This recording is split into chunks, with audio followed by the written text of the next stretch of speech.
Hey guys, have you already been in Paris? It's a very beautiful place with a glorious past and a lot of places capable to make you dream again. But Paris is also a city where each building, each street and each place has its own mysterious stories. So today, I'm gonna tell you my favorite Parisian legends. Actually, I'll tell you 5 mystical stories about different places of Paris. So stay with me if you're curious. Let's go!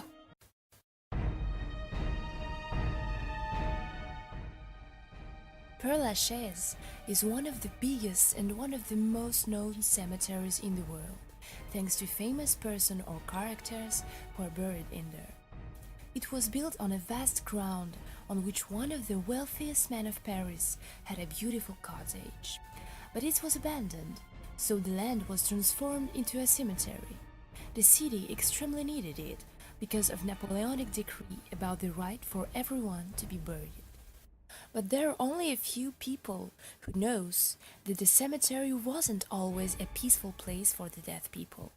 Sometimes, the cemetery was transforming into a mystical place of black rites and masses directed by a secret elite.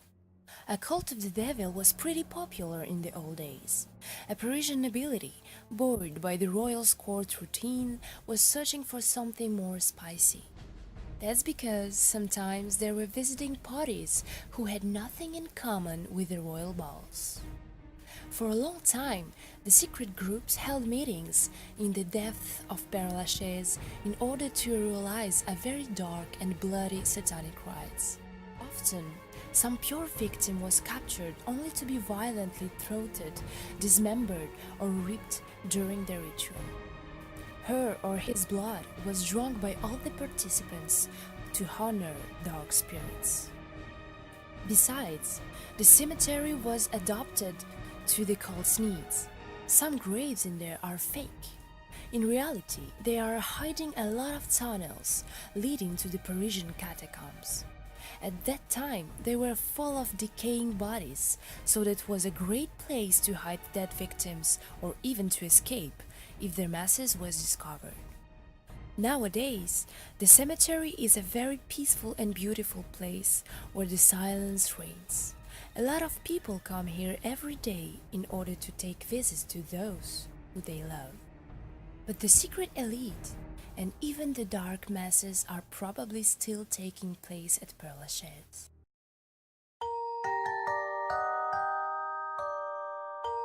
In the depth of the city, nearby Seine, there is a very curious place. It's the shortest and the less large street of Paris, but it's not only its dimensions who made this place as famous.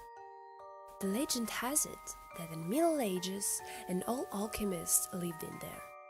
A lot of people was coming to see him in order to get some sorts of strange potions. Some people respected him, but some people were calling him Satan behind his back. But this story is not about this old man, it's about his cat, a little ordinary animal with a black fur and some curious green eyes. But this cat has an extraordinary gift. He knew how to fish just like a human being. He was managing to catch a fish in the river just by putting his paw underwater. Some people were saying that he even knew how to talk. Contrary of his master, people was really scared of the cat. They were scared to be cursed. They were changing sidewalks after seeing him, whispering prayers, hoping to be saved.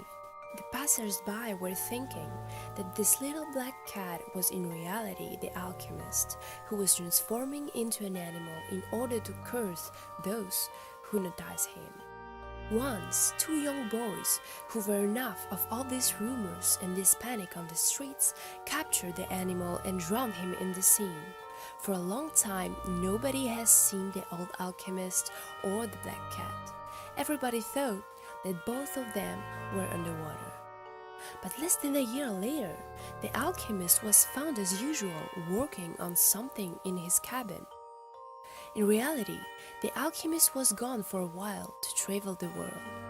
In the same moment, everyone saw a little black cat fishing near a river, observing the passers-by. At that moment, no one knew that the bodies of two boys who killed the cat were stuck in the depth of the river, cut in pieces. Nowadays, the name of the Alchemist Street corresponds to this mystical story, the Street of the Fishing Cat.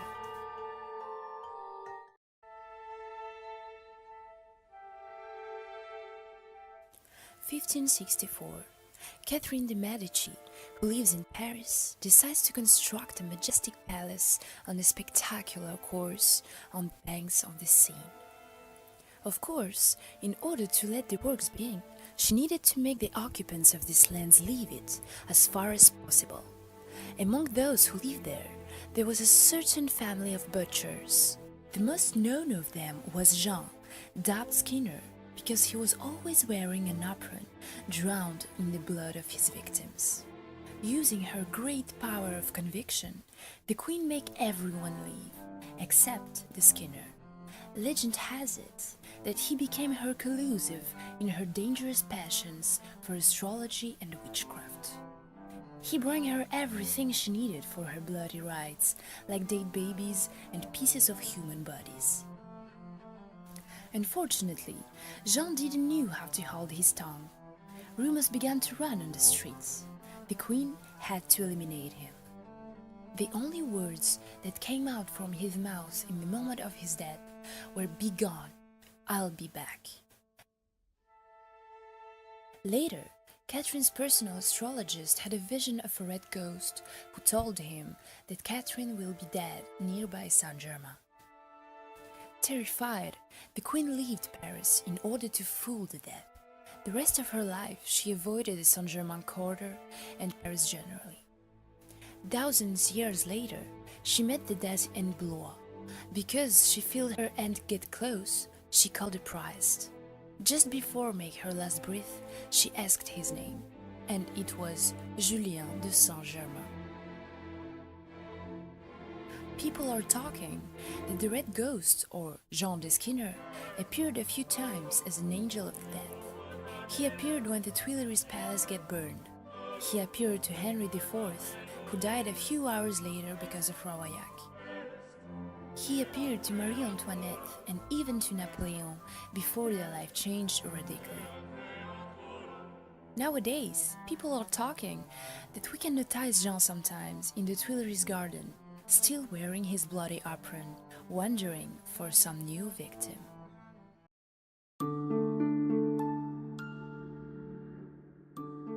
In the middle of Paris, near the place of Cité, we can find a little island, the Vergalan Square, called in the old days Jewish Island or Witches' Island, because just right there in the Middle Ages, the witches were burned. Moreover, it's exactly on this little island that passed away the Templars' order and the curse began. Jealous of the Templars' power and wealth, French King Philippe the Fair captured all the French Templars. It was one of the most bloody and the most tragical nights in the history of the whole order. During 7 years, the king tortured and questioned captured Templars in order to discover where were they hiding all their great treasures. An uncountable number of them have died without telling anything to Philip. Finally, crazy of anger and disappointment, the king decided to destruct the whole order. In 1314, on the Witches' Island, he burned the last master of the order, Jacques de Molay, and his loyal assistant, Geoffroy de Charnay. But it wasn't the end of the story. Before he burned, the master cursed Philippe and the Pope, predicting their death and also the death of every descendant of Philip the Fair. The tragedies began very soon. Only a year later, the Pope died because of a painful disease. The same year, Philip the Just was killed by his own horse. No one of his descendants survived. It was like the angel of the death itself walked on their steps. Nowadays, The Vergalan Square is a very nice, peaceful and romantic place. Just one little thing reminds us that all this cruelty was real.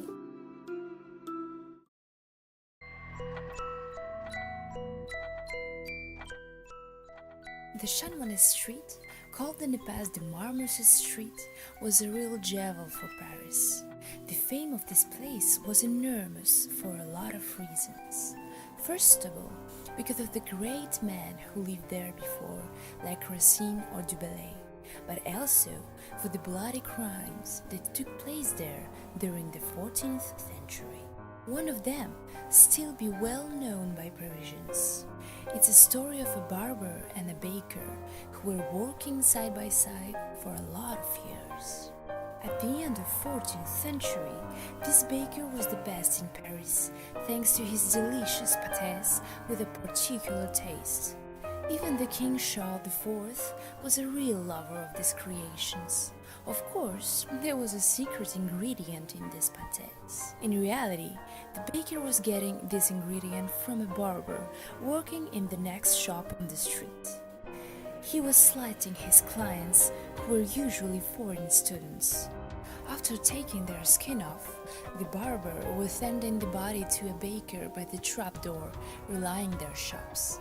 In this way, the fame of the pâtés was coming from the human meat, highly seasoned. But this macabre traffic was discovered.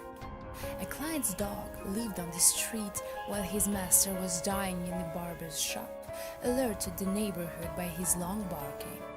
The pieces of human bodies and the torture tools were found in the trap.